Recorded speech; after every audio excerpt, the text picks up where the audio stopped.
কারণ ভিডিওটা মনোযোগ সহকারে দেখবেন, আশা করি ভালো লাগবে। বরং আরো শক্তি নিয়ে ফিরে এসেছে। ও আমাদের পরিরাজ্যের একটি বাচ্চাকেও তুলে নিয়ে গেছে। একটা বাচ্চাকে কেন নিয়ে গেল? বাচ্চার সাথে ওর কিসের শত্রুতা? তখনই এলো পিশাচ। পিশাচ রাজ্যে তোমাদের স্বাগতম।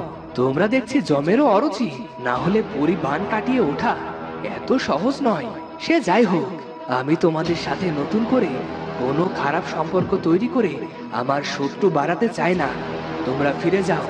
আমার অমর হওয়ার পথে যে বাধা দিতে আসবে, আমি তাদের শেষ করে দেব। আমার বাচ্চা, আমার বিজয়, আমার সোনা বাচ্চা। মা, ওই পিশাচ আমাকে বলেছে সে নাকি আমার বাবা। মা, সে কি আমার বাবা? বিজয়, এদিকে এসো। তোমার বাবা তো ওই আকাশের তারা হয়ে গেছে। সে ওখান থেকে তোমাকে দেখছে। তাহলে ওই পিশাচটা কি করে এমন চাঁদের মতো বাচ্চার বাবা হতে পারে? তার মানে ওই পিশাচটা একটা মিথ্যাবাদী? একদম তাই। তুমি যাও, বিশ্রাম নাও। তোমাদের অনেক ধন্যবাদ পরিণীতা।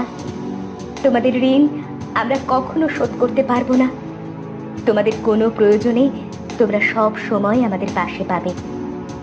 আমাদের এবার রাজ্যে ফিরতে হবে পরিরানী। সবাই আমাদের জন্য অপেক্ষা করছে। রাজপুত্র, রাজ্যের যেমন দায়িত্ব থাকে তেমনি পরতে পরতে থাকে বন্ধুরূপী শত্রু। তাই তাদের বিশ্বাস করার আগে ভেবে নিও তুমি কাকে বিশ্বাস করবে। আপনার কথা আমার মনে থাকবে পরিরাজ। আপনাদের আমার রাজ্যে আমন্ত্রণ রইল। চলো পরিণীতা, আমাদের ফিরতে হবে। আর তোমরা সবাই সাবধানে থেকো। পিশাচ কিন্তু কখনো বসে থাকবে না। ওদিকে রাজ্যে চলছে বেশ আয়োজন। এক যুগ পর রাজকন্যা আর রাজপুত্র যে ফিরে এসেছে। এই দেখেছো, পরমাণুটা এখনো উনুনে চাপাতে পারেনি। কত কাজ বাকি। কখন না জানি ওরা এসে পড়বে। কতদিন পর মেয়েটাকে দেখবো। প্রাণ যে আর থামতে চায় না। বড় রানী, কি হচ্ছে সব?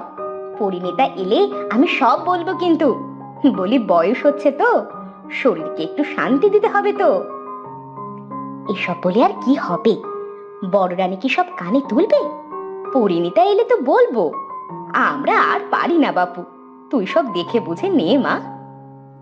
তবে যাই বলো, এতদিন বাদে ঘরের মেয়ে ঘরে ফিরবে, এর চেয়ে আনন্দের আর কি হতে পারে?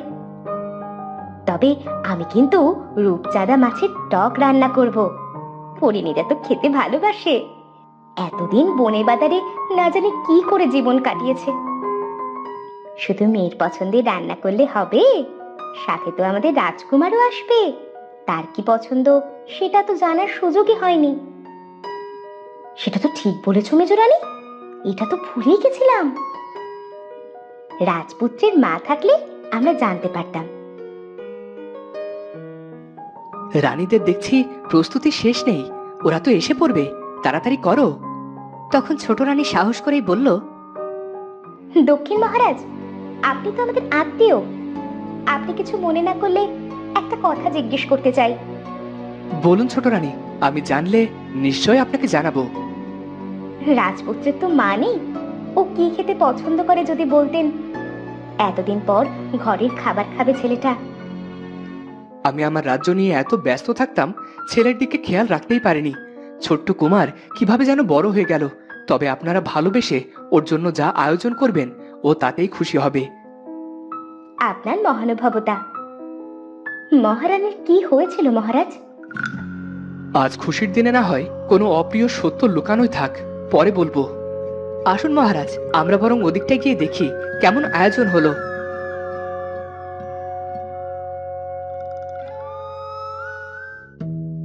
ওদিকে রাজপুত্রের বন্ধু উজির পুত্রের যেন অপেক্ষার প্রহর কিছুতেই কাটতে চায় না। এতদিন পর সে তার বন্ধুর দেখা পাবে। কি হতো বনবাসের জীবনে যদি রাজপুত্র আমাকে সাথে নিত। জানি না কেমন কেটেছে ওদের বনের দিনগুলো। ওদিকে রাজপুত্র প্রাসাদে আসবে সে খবর মন্ত্রীর কাছেও পৌঁছে গেছে।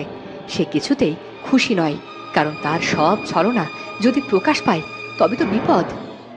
রাজপুত্র আর রাজবধূ ফিরছে, কিন্তু এত সহজে কেমন করে ওদের সুখী জীবন কাটাতে দেব? আমি তো হাত গুটিয়ে বসে থাকতে পারি না। কিন্তু কি করব? হ্যাঁ, রাজ্যের প্রবেশের পথে মন্ত্রী তার বিশ্বস্ত সেনাদের কানে কানে কি যেন বলল, আর সেনারা সেখান থেকে চলে গেল। কতদিন পর বাবা আর মায়েদের দেখবো। আমার যে কি ভালো লাগছে। কতদিন মাকে জড়িয়ে ধরিনি। মাকে জড়িয়ে ধরার অনুভূতি অন্য সব অনুভূতিকে হার মানায়। আমার তো মা নেই, এসব অনুভূতি আমার অজানা। যখন মেঘের গর্জন হতো ভয় পেতাম, চোখ খুললে দেখতাম দাসীরা আমার দরজায় ঘুমিয়ে আছে, কিন্তু মনের কথা বলার মতো কাউকেই পেতাম না। তবে বন্ধুর জন্য মনটা ছটফট করছে। আর কয়েক প্রহর, তারপরেই আমরা পৌঁছে যাব।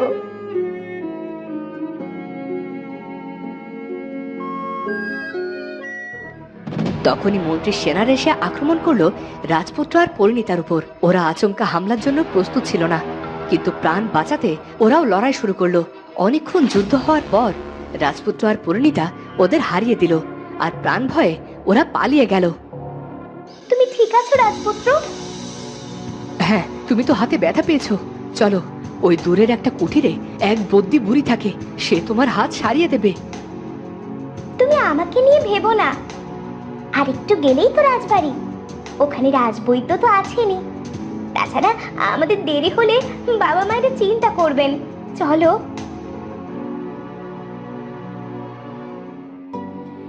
রাজপুত্রের কোনো কথা না শুনে পরিণীতা আর রাজপুত্র এলো প্রাসাদে। প্রাসাদে এলাহি আয়োজন দেখে ওরা খুব খুশি হলো। বাবা, মা, আমরা এসেছি। দক্ষিণ মহারাজ, আমি আপনাকে কথা দিয়েছিলাম আমি আপনার পুত্রকে সশরীরে ফিরিয়ে আনবো। আমি আমার কথা রেখেছি।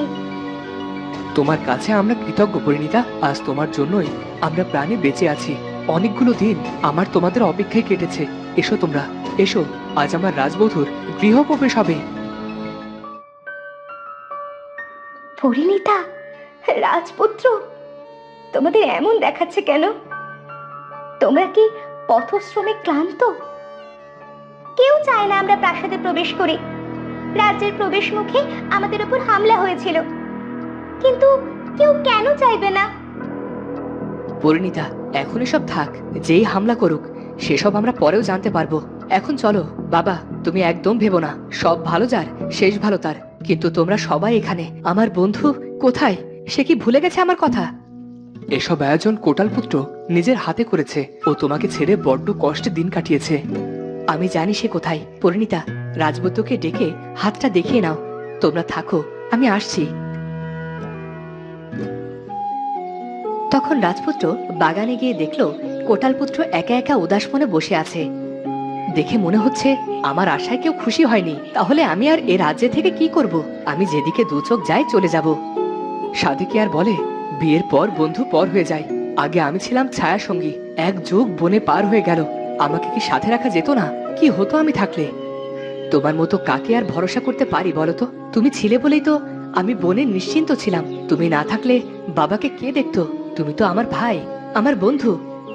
তখন সেখানে পরিণীতা এলো। মান অভিমানের পালা শেষ হলে তোমার বন্ধুকে বলে দাও রূপচাঁদা মাছের টক রান্না হয়েছে।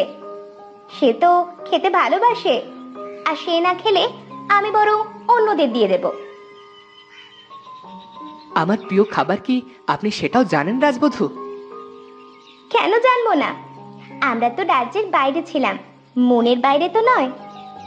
আমি আশায় কি আপনি খুশি নন? তবে কি আমি বাবা মাকে নিয়ে উত্তরে ফিরে যাব? না না রাজবধূ, মহারাজ বলেন রাজবধূ পরিণীতাই হলো রাজ্যের লক্ষ্মী। সে সব সময় রাজপুত্রকে আগলে রাখতে জানে। আমি তো ভেবেছিলাম আপনারা বদলে যাবেন। আসলে এতদিন বনে তো কম কিছু সহ্য করেননি। বদল ভালো, কিন্তু আপনজনদের কাছে বদলে যাওয়া তো বোকামি। ওদিকে মুখ লুকিয়ে সৈন্যদের পালিয়ে আসা মন্ত্রীর একদম পছন্দ হয়নি। সে কারাগারে বন্দি জীবন কাটালেও প্রাসাদকে সে তার নিয়মেই চালিয়ে নিচ্ছে। আহ, মরে গেলে মরে যেতি, কিন্তু হেরে ফেরত আসলি কেন? ওদের কাছে তো কোনো হাতিয়ারও ছিল না। তবুও তোদের এতজনকে ওরা হারিয়ে দিল কেমন করে? তোদের কি খেতে দেওয়া হয় না? রাজবধূ আর রাজপুত্রের যুদ্ধ কৌশলের কাছে আমরা পারিনি। তোদের কি কৌশল শেখানো হয়নি? সব ফাঁকিবাজ। আমাদের আরেকটা সুযোগ দিন, আমরা কথা দিচ্ছি আপনার কাজ হয়ে যাবে। ঠিক আছে, দিলাম, কিন্তু বারবার সুযোগ দিতে পারবো না। এবার হয় মরবে, নয়তো মারবে। যাও, এখন কেউ দেখে নিলে বিপদ হবে। ওদিকে পরিণীতা খেয়াল করলো তার হাতের নীলকান্ত মণির বালাটা কেমন যেন আলো ছড়াচ্ছিল। এই আলোটা বারবার ওদিকে কেন বিচ্ছুরিত হচ্ছে? কি আছে ওইদিকে? কি হয়েছে পরিণীতা? না, কিছু না। মা, তোমরা সবাই এতদিন অনেক কষ্ট পেয়েছো, তোমাদের আর কষ্ট পেতে দেব না। সত্যি যদি সুখ দিতে চাও, তবে আমি চাই এবার তোমার কোল আলো করে কোনো সন্তান আসুক। আমাদের এই একটাই চাওয়া। কিন্তু মা কোনো কথা শুনতে চায় না। আমরা আজ আমাদের রাজ্যে ফিরে যাব। সুসংবাদটা দ্রুত পেতে চাই। সন্তান হলো সেই বিনি সুতোর মালা যা সবাইকে এক টানে বেঁধে রাখে। তাছাড়া নারীর পূর্ণতাই হলো তার সন্তান। আমি এখন চলি, সাবধানে থেকো। তো বন্ধুরা, পরিণীতা কি তবে এবার সন্তান আর সংসারে বাধা পড়বে? মন্ত্রী আবার কি করতে চলেছে সেটা জানবো আমরা পরের পর্বে।